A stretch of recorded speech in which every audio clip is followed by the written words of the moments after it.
Olá, gente, sejam muito bem-vindos. Mais um encontro nosso, mais um dia que nos reunimos para a nossa leitura. Hoje é o dia de número 290 do nosso plano de 365 dias. Não esquece aí de dar o seu like, deixa nos comentários o seu nome, de onde você nos acompanha e assim seguiremos com a nossa leitura. Vamos fazer uma oração? Senhor, oramos porque cremos. Oramos porque confiamos que a nossa oração chega até o Senhor. Oramos porque esta é a ferramenta que temos para nos comunicar com o Senhor e queremos dizer em mais uma manhã que o nosso objetivo de estarmos aqui reunidos é ler a Tua Palavra e entender os textos. Completar a leitura bíblica é chegar até o final desse plano dizendo: eu consegui. Eu li a Bíblia toda, eu entendi os textos. Mas é claro, Senhor, que não estamos em busca apenas do conhecimento, apenas da letra ou da leitura, mas queremos a ação do Teu Espírito, o mover do Teu Espírito, a revelação da Tua Palavra, a manifestação da Tua presença em nosso meio. Oramos em nome de Jesus, pedimos por essa graça e que assim seja. Vamos colocar a Bíblia aqui na tela. Ezequiel, capítulo 17. Ezequiel 17, versículo 1. E a palavra do Senhor veio a mim dizendo: Filho do homem, propõe um enigma e fala uma parábola à casa de Israel. Então, como o texto quer ser lido, que nós vamos ler aqui, é um enigma e uma palavra, de forma meio que enigmática. O enigma ele comunica de uma forma meio obscura. Tente entender, tente adivinhar, use a sua imaginação para o que eu vou falar. E uma parábola comunica uma verdade, como eu já falei para vocês, né? Uma parábola comunica uma verdade através de uma história, ilustra uma verdade. Então propõe um enigma e uma parábola. E dize: assim diz o Senhor Deus, uma grande águia com asas grandes, compridas e cheias de penas, que tinha diversas cores, veio do Líbano e levou o mais alto galho do cedro. Nesse enigma aqui, essa grande águia é Nabucodonosor. Você vai entender no decorrer de toda a história aqui. Que veio e atacou, né? Levou o rei Ezequias também como exilado. Ele aparece aqui na história também, de forma enigmática e por meio de parábola. Então levou o mais alto galho do cedro. Ele cortou o topo de seus galhos novos e carregou-o para uma terra de comércio. Ele o pôs numa cidade de mercadores. Ele também tomou a semente da terra e a plantou num solo frutífero. Ele a colocou junto às grandes águas e a pôs como um salgueiro, e cresceu, e tornou-se numa videira larga, de baixa estatura, cujos galhos se voltavam para ela, e as suas raízes estavam debaixo dela. Então tornou-se numa videira, e gerou galhos, e lançou ramos novos.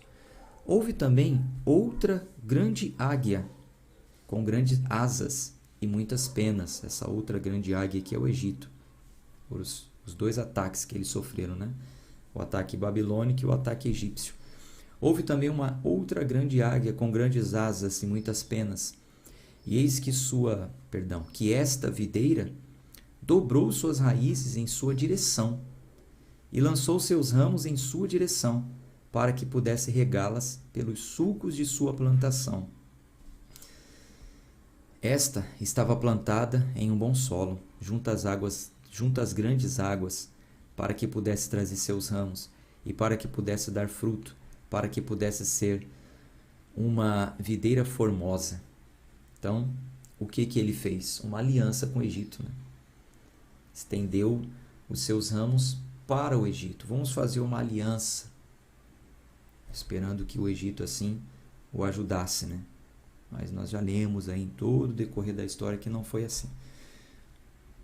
Versículo 9. Dize, assim diz o Senhor Deus, prosperará ela? Não lhe arrancará as suas raízes e não cortará fora o seu fruto para que murche? Murchará em todas as folhas de seus renovos, mesmo sem grande força, ou muitas pessoas para arrancá-la pelas suas raízes. Sim, eis que, estando plantada, prosperará? Não secará totalmente, quando o vento leste a tocar? Secará nos sulcos, onde cresceu. Além disso, a palavra do Senhor veio a mim dizendo, dize agora à casa rebelde, não sabeis o que significa estas coisas? Não sabeis o que estas coisas significam? Dize-lhes, eis que o rei de Babilônia chegou a Jerusalém, e tomou o seu rei e seus príncipes, e os conduziu consigo para a Babilônia. Ele tomou da semente do rei e fez um pacto com ele, e fez juramento com ele, e também tomou os poderosos da terra, para que o reino pudesse ser abatido, para que não pudesse se levantar, mas que, através do manter do seu pacto, pudesse ficar de pé. Mas rebelou-se contra ele, enviando os seus embaixadores ao Egito, para que pudesse dar-lhe cavalos e muitas pessoas. Prosperará ele? Escapará aquele que comete tais coisas? Ou quebrará ele o pacto e entregar-se-á?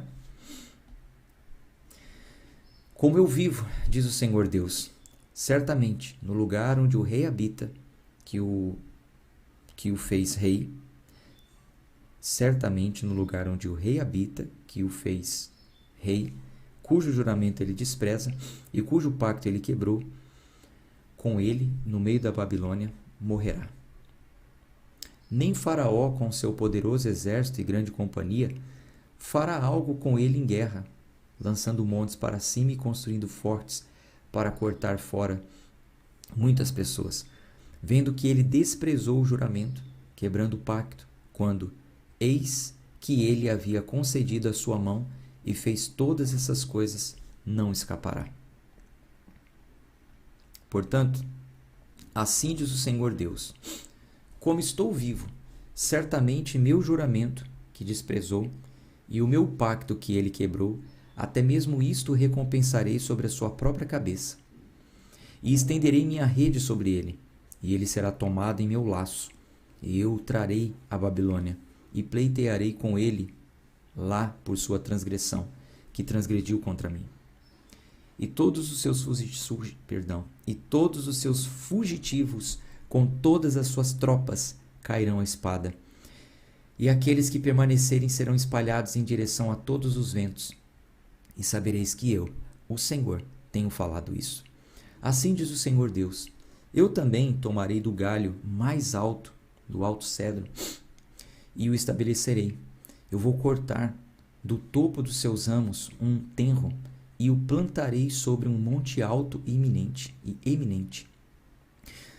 No monte da altura de Israel o plantarei, e gerará ramos, e dará fruto, e será um cedro formoso, e debaixo dele habitarão todas as aves, de toda a asa, na sombra de seus ramos habitarão, e todas as árvores do campo saberão que eu, o Senhor, derrubei a árvore alta, exaltei a árvore baixa, sequei a árvore verde, e fiz a árvore seca florescer. Eu, o Senhor, o disse e o fiz. Capítulo 18. A palavra do Senhor veio a mim novamente dizendo, que quereis vós dizer usando este provérbio que diz respeito à terra de Israel, dizendo, os pais comeram uvas azedas e os dentes dos filhos é que se embotaram? Como eu vivo, diz o Senhor Deus, não tereis mais ocasião para usar este provérbio em Israel. Então, um provérbio que estava sendo usado era, os pais pecaram e quem peca é a gente. Quer dizer, que eles que fizeram coisa errada e a gente que está pagando.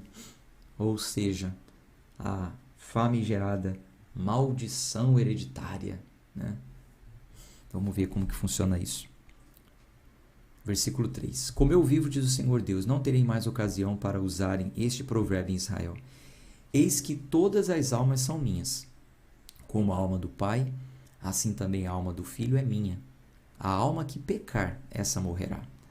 Mas, se um homem for justo e fizer aquilo que é lícito e certo, que não come sobre os montes, nem levanta seus olhos para os ídolos da casa de Israel, nem contamina a mulher do seu vizinho, nem chega a uma mulher menstruada, e não oprime a ninguém, mas restaura ao devedor o seu penhor, não prejudica a ninguém através de violência, dando seu pão ao faminto, e cobrindo ao nu com roupa, ele não dá sobre usura, nem toma nenhum aumento, que retira sua mão da iniquidade, executando verdadeiro juízo entre homem e homem, andando nos meus estatutos e guardando os meus juízos para lidar verdadeiramente. Ele é justo, certamente viverá, diz o Senhor Deus.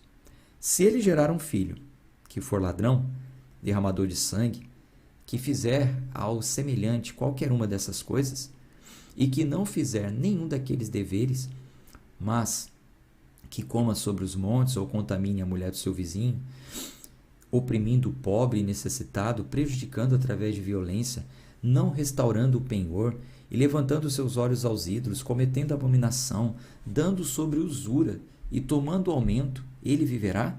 Ele não viverá. Aquele que tem feito todas essas abominações certamente morrerá, seu sangue será sobre ele. Agora, eis que se ele gerar um filho, que vendo todos os pecados cometidos por seu pai, e considerar e não fizer como tal, que não come sobre os montes, nem levanta os seus olhos para os ídolos da casa de Israel, e nem contamina a mulher do seu vizinho, nem oprime a ninguém, nem retém o penhor, nem prejudica através de violência, mas dá o seu pão ao faminto e cobre o nu com roupa, que tiver retirado a sua mão do pobre, que tiver retirado a sua mão do pobre, que não recebe usura, nem aumento, executando meus juízos, andando em meus estatutos, ele não morrerá pela iniquidade de seu pai, ele certamente viverá. Quanto ao seu pai, porque ele cruelmente oprimiu, prejudicou o seu irmão pela violência e fez aquilo que não é bom entre o seu povo, eis que ele morrerá em sua iniquidade. Ainda assim dizeis, porque o filho não carrega a iniquidade do pai? Quando o filho tiver feito aquilo que é lícito e certo, e tiver guardado todos os meus estatutos e os tiver feito, ele certamente viverá. A alma que pecar, essa morrerá. O filho não carregará a iniquidade do pai, nem o pai carregará a iniquidade do filho. A justiça do justo ficará sobre ele, e a perversidade do perverso ficará sobre ele. Contudo, se o perverso se desviar de todos os seus pecados que cometeu, e guardar todos os meus estatutos, e fizer aquilo que é lícito e certo, certamente viverá, e ele não morrerá. Todas as suas transgressões que cometeu não serão mencionadas a ele. Na sua justiça que fez, ele viverá. Tenho eu qualquer prazer em que todo perverso morra? Diz o Senhor Deus. E não que ele se desvie de seus caminhos e viva? Mas, quando o justo se afasta da sua justiça e comete iniquidade e faz de acordo com as abominações que o homem perverso faz, ele viverá? Todas as suas justiças que ele fez não serão mencionadas em sua transgressão que ele transgrediu e em seu pecado que ele pecou. Neles ele morrerá. Ainda assim dizeis, o caminho do Senhor não é reto? Ouvi agora, ó casa de Israel, meu caminho não é reto? Não são os meus caminhos inconstantes? Meu caminho não é reto? Não são os seus caminhos inconstantes? Quando o homem justo se afasta da sua justiça e comete iniquidade e morre nela, por causa da sua iniquidade que fez, ele morrerá. Novamente, quando o homem perverso se desvia da sua perversidade que cometeu e faz aquilo que é lícito e certo, salvará a sua alma viva. Porque ele considera e se afasta de todas as suas transgressões que cometeu, certamente viverá e não morrerá. Ainda assim, diz a casa de Israel, o caminho do Senhor não é reto. Ó casa de Israel, não são retos os meus caminhos? Não são desiguais os vossos caminhos? Portanto, eu vos julgarei, ó casa de Israel, cada um de acordo com os seus caminhos, diz o Senhor Deus. Arrependei-vos e desviai-vos de todas as vossas transgressões. Assim a iniquidade não será vossa ruína. Então, só esse capítulo aqui já refuta o falso ensino da maldição hereditária, de quebra de maldição, né? Campanha para quebra de maldição, batalha espiritual para quebra de maldição. O que você está fazendo é culpa dos seus ancestrais. O que você está pagando é porque o seu pai, a sua mãe, né? Porque ele era um viciado, então você também tornou-se um viciado por maldição. Tem que quebrar essa maldição. Eu sou o profeta que quebra até a 3ª e 4ª maldição e tal. Enfim, não tem base bíblica para isso. É claro que existem coisas mais profundas para falar sobre isso, a batalha espiritual da forma correta, a epigenética, epigenética, que pode sim prejudicar um filho de um pai viciado.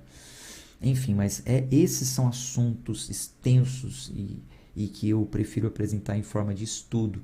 Venho falando para vocês aí o ano inteiro que nós temos uma plataforma de estudo. Aconteceram tantas coisas que acabou que eu não falei mais sobre isso, não migramos para lá algumas pessoas. Mas, deu uma travada aqui, mas voltou, tá? Se travar, é só aguardar. Mas acredito que até a conclusão da leitura da Bíblia, eu falo para vocês da plataforma e no próximo ano, de repente, ou ainda nesse final do ano, a gente já começa algumas aulas por lá, tá bom? Visto que todos que estão acompanhando aqui já terão concluído a leitura da Bíblia toda, é até melhor, para quando estivermos lá no ambiente de estudo, vocês entenderem melhor certos assuntos. Mas vocês não estão desassistidos, porque durante todo o ano eu fui comentando, explicando os textos, mostrando, olha, esse capítulo aqui ajuda nisso, naquilo, inclusive agora. Este é um dos capítulos que corroboram para o verdadeiro ensino sobre essa questão aí de maldição hereditária. O que nós vemos aqui em todo o contexto também é o seguinte, se houver conversão, tem salvação. Mas se houver desconversão, vamos dizer assim, tem punição. Não tem esse negócio, você está vendo aqui que não leva em conta, né? Não leva em conta. Pode ter vindo de um histórico bom, mas se no final transgrediu, abandonou, apostatou, tem punição. Pode ter vindo de um histórico péssimo, mas houve conversão, arrependimento, tem salvação. Deus tem prazer na morte dos injustos, Deus tem prazer que eles morram no pecado. Não, mas a oportunidade é dada, Ele quer que se arrependa. Mas cada um vai pagar pela sua própria vida, como o texto está dizendo aqui. Tá? Então arrependei-vos e desviai-vos de todas as vossas transgressões, assim a iniquidade não será a vossa ruína. Lançai de vós todas as vossas transgressões com as quais transgredistes, e fazei-vos um coração novo e um espírito novo. Pois, por que morrereis, ó casa de Israel? Esse morrereis aqui é morrer no pecado, tá? Morrer, todo mundo vai morrer, gente. É morrer no pecado. O que vocês vão morrer em pecado? Por que morrerão para o pecado? Por que perderão para o pecado? Esse coração novo, esse espírito novo, é promessa do Senhor e Ele dará ao seu povo. Essa promessa se cumpre também nos nossos dias, né? Versículo 32. Pois eu não tenho prazer na morte daquele que morre, diz o Senhor Deus. Portanto, convertei-vos e vivei. Então, entenda o contexto desse versículo. Não é que, eu estou doente, eu estou com uma doença que é para a morte, estou quase morrendo, aí eu leio esse versículo, pois eu não tenho prazer na morte do que morre, diz o Senhor. Não, Deus não tem prazer na morte do justo. Deus não tem prazer, você não vai morrer não, Deus não tem prazer na... Não é isso. A gente vai morrer de alguma coisa. Alguns doentes serão curados, outros doentes não serão. E isso compete ao autor da vida, né? Ele fez, ele retira do jeito que ele quiser. E não vamos entrar nessa, que ele é soberano, tá? Então não tem esse negócio. Tá travando um pouco aqui. Deixa eu ver se eu diminuo um pouco aqui os dados. Para melhorar aí para vocês.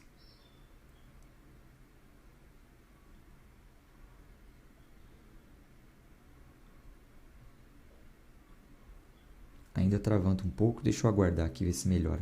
Aí, acho que agora melhorou. Ok. Então, Eu não tenho prazer na morte daquele que morre, diz o Senhor, portanto convertei-vos e vivei. O contexto aqui é pecado, morte por causa do pecado. O salário do pecado é a morte. O Senhor não tem prazer que vivamos mortos por causa do pecado. O contexto quer dizer isso, tá? Por isso ele, no seu plano de resgate, enviou Jesus Cristo, venceu a morte e nós vivemos. Nós vivemos por causa da justificação do sangue de Cristo. Vamos para o capítulo 19. Deixa eu abrir aqui um retorno, que eu fechei porque estava travando, né? Deixa eu abrir aqui para ver se dá. Se prejudicar, eu fecho de novo.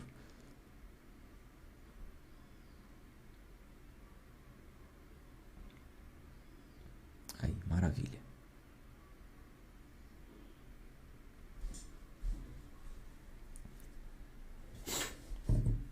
Vamos lá.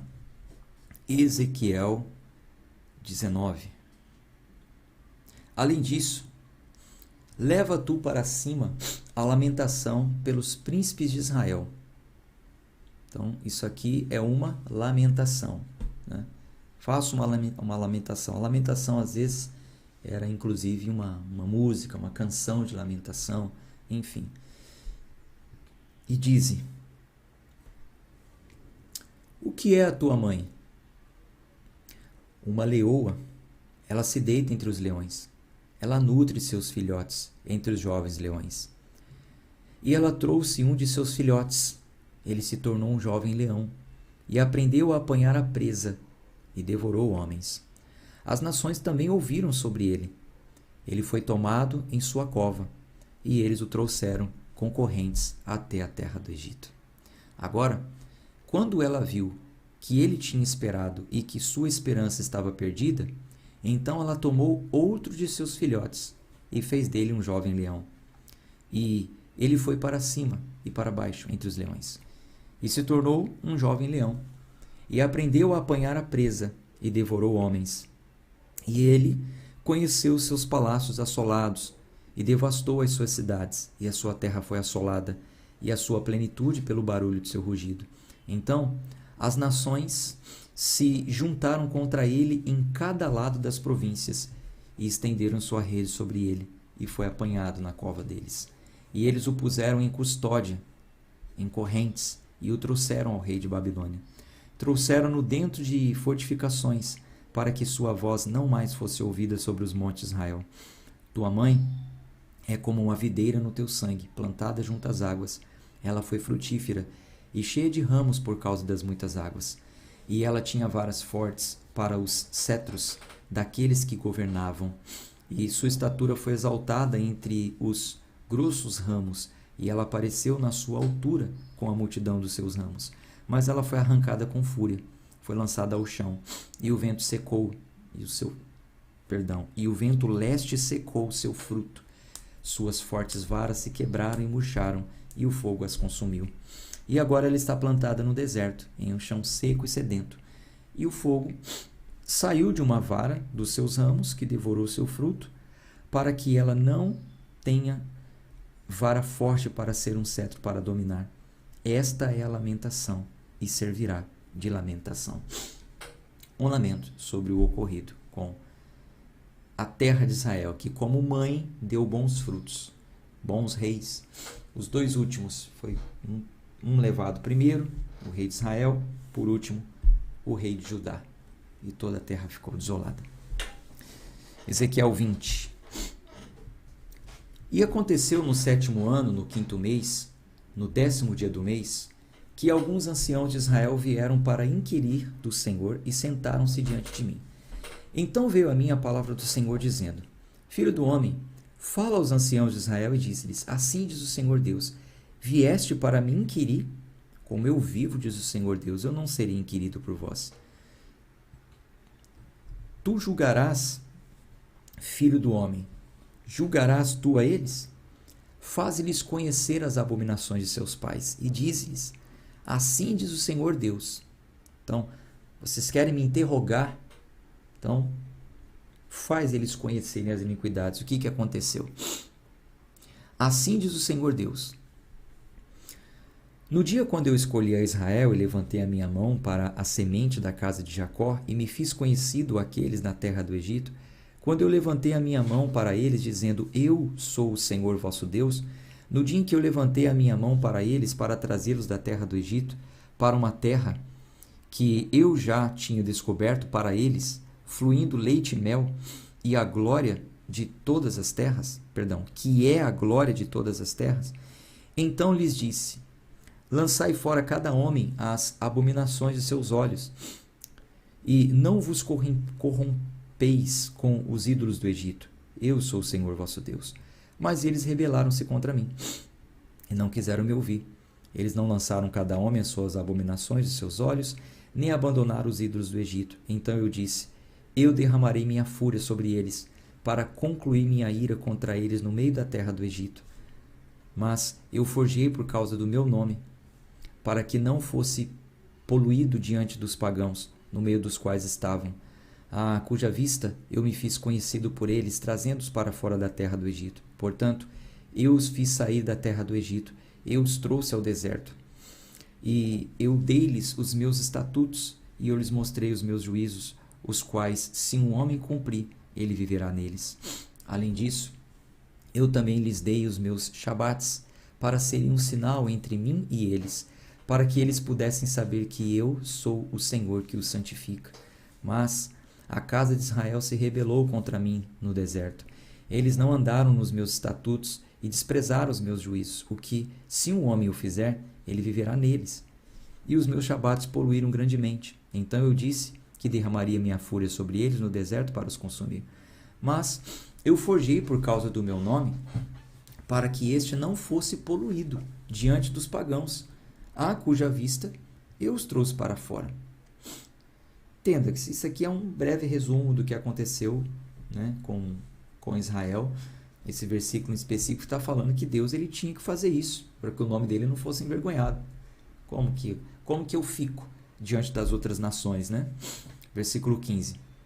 Ainda assim, eu também levantei a minha mão para eles no deserto, para que eu não os trouxesse para a terra que eu lhes tinha dado, fluindo leite e mel, que é a glória de todas as terras. Porque eles desprezaram os meus juízos e não andaram nos meus estatutos, mas poluíram os meus shabates, porque o seu coração ia após os seus ídolos. Todavia, o meu olho lhes poupou de destruí-los.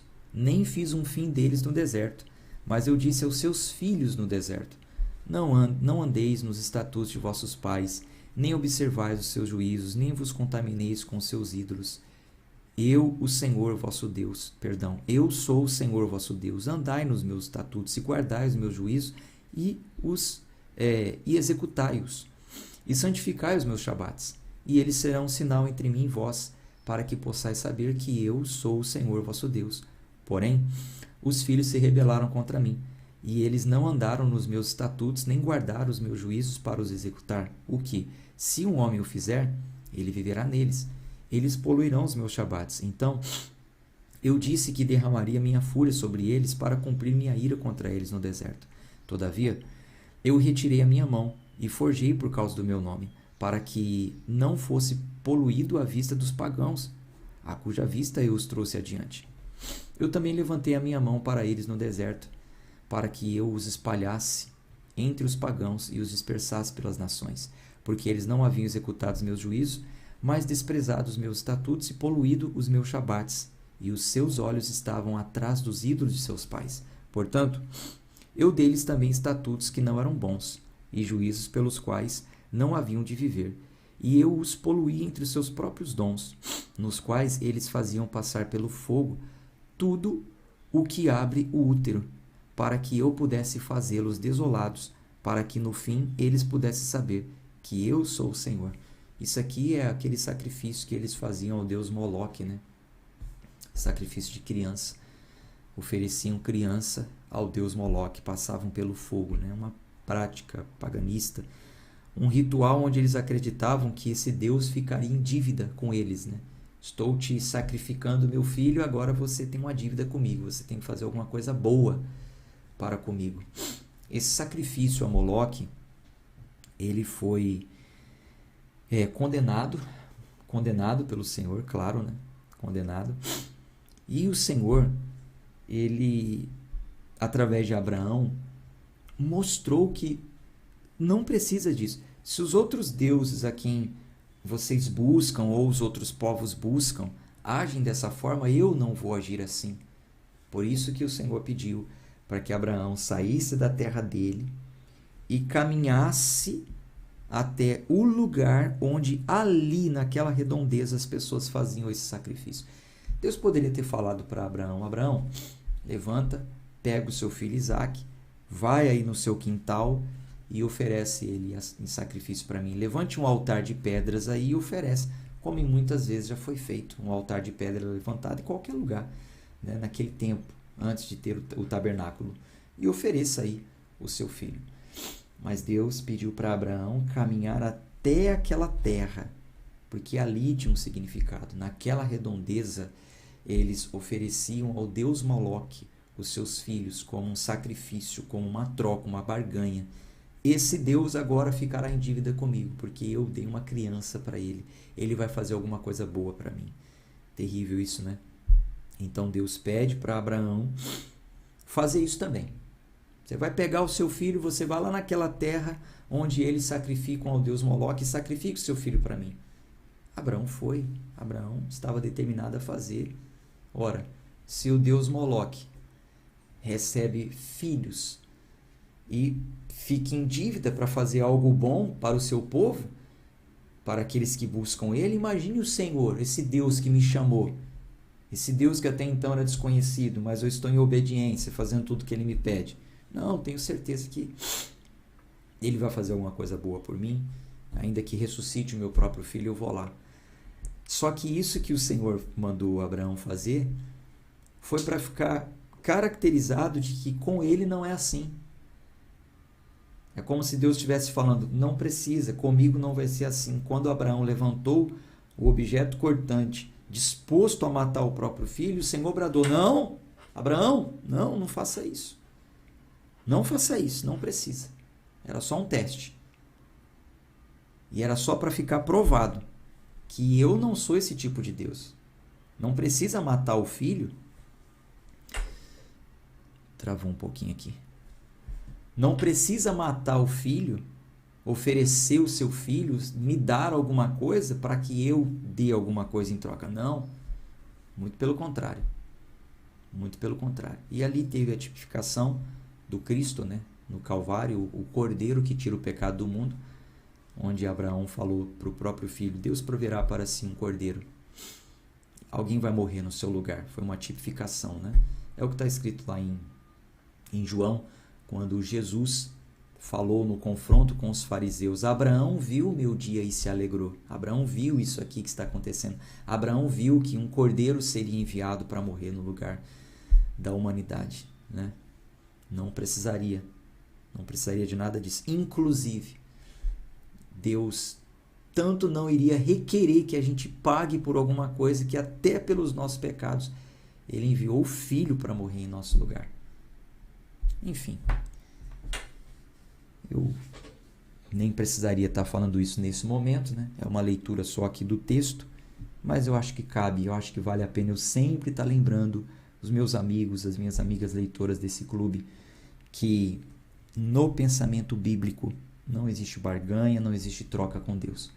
Então esse ritual aqui que o povo estava fazendo, nos quais faziam passar pelo fogo tudo que abre o útero, era um ritual feito ao Deus, entre aspas, Moloque, no objetivo de troca, de barganha. E isso ficou muito claro em toda a Bíblia, desde Abraão, que com Deus não é assim. Não se faz necessário, não é dessa forma, tá? Mas o povo teimoso, né? Eles fizeram isso. Versículo 27. Portanto, filho do homem, fala à casa de Israel e diz-lhes: assim diz o Senhor Deus: ainda assim nisto vossos pais me blasfemaram, e nisto eles cometeram transgressão contra mim. Pois, quando eu os trouxe para a terra pela qual levantei a mão, e para dá-la a eles, então eles viram toda a alta colina, e todas as árvores espessas, E eles ofereceram ali os seus sacrifícios, e lá apresentaram a provocação das suas ofertas. Ali também eles fizeram seu doce sabor, e ali derramaram as suas ofertas de bebidas. Então eu lhes disse: o que é o alto lugar para onde vós ide? E seu nome é chamado de Bamá até este dia. Portanto, dize à casa de Israel: assim diz o Senhor Deus: vós estáis poluídos segundo a maneira de vossos pais? E comeste prostituição segundo as abominações? Pois quando ofereceis os vossos dons, no sentido de ofertas, tá? Oferecer dons, né? Dom, por exemplo, nós recebemos um dom. O que é isso? Nós recebemos algo de Deus, Ele nos deu, né? Dons é no sentido de dar, ofertar, né? Então, deixa eu só abrir aqui os comentários aqui.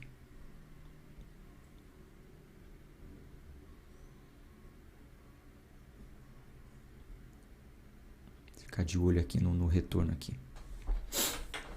Quando ofereceis os vossos dons e fazeis vossos filhos passarem pelo fogo, poluís a vós mesmo com todos os ídolos, até este dia.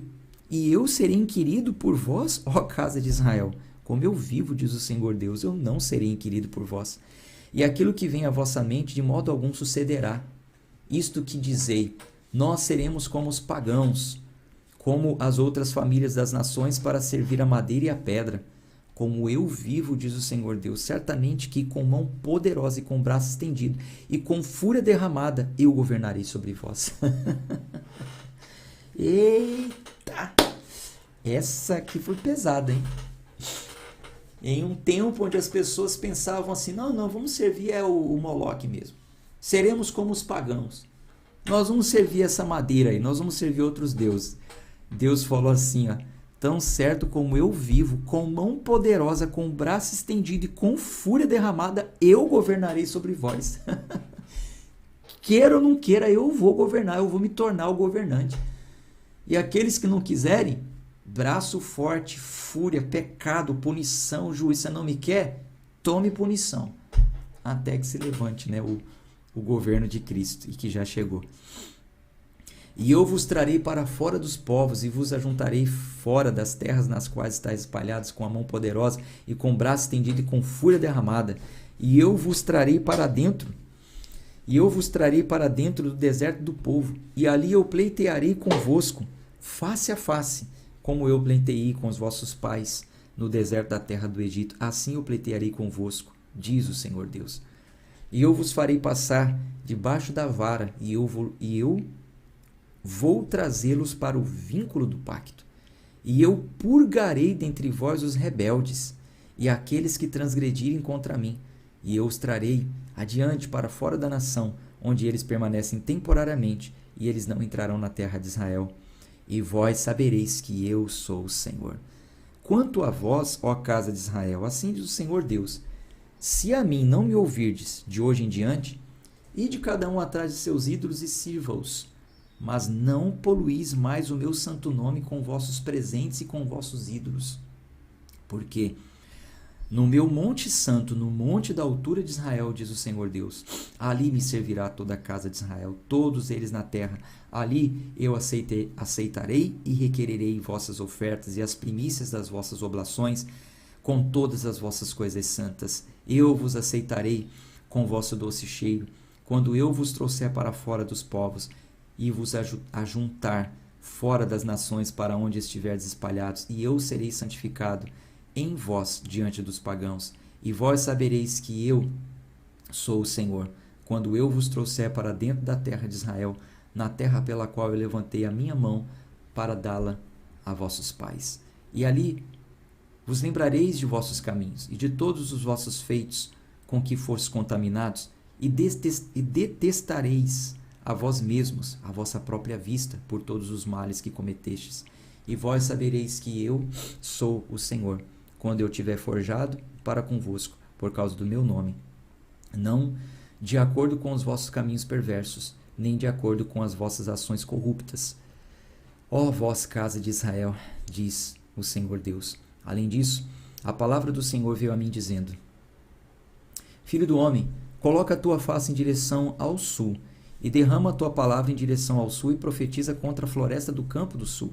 E diz a floresta do sul: ouve a palavra do Senhor, assim diz o Senhor Deus: eis que eu acenderei um fogo em ti, e ele devorará toda árvore verde em ti, e toda árvore seca, e chama flamejante, não se apagará. E todas as faces do sul ao norte se queimarão lá, e toda a carne verá que eu, o Senhor, o acendi, isto não se apagará. Então disse eu: ah, Senhor Deus, eles dizem de mim, ele não fala por parábolas. Então, o Senhor falou para ele: vai lá e fala isso. E no final ele falou: ah, Deus, eles falam que eu não falo por parábolas, eles não estão ouvindo, eles não dão ouvido. Amanhã a gente continua a nossa leitura. Um abraço, gente, de fé e força. Até amanhã, se Deus quiser. Tchau, tchau.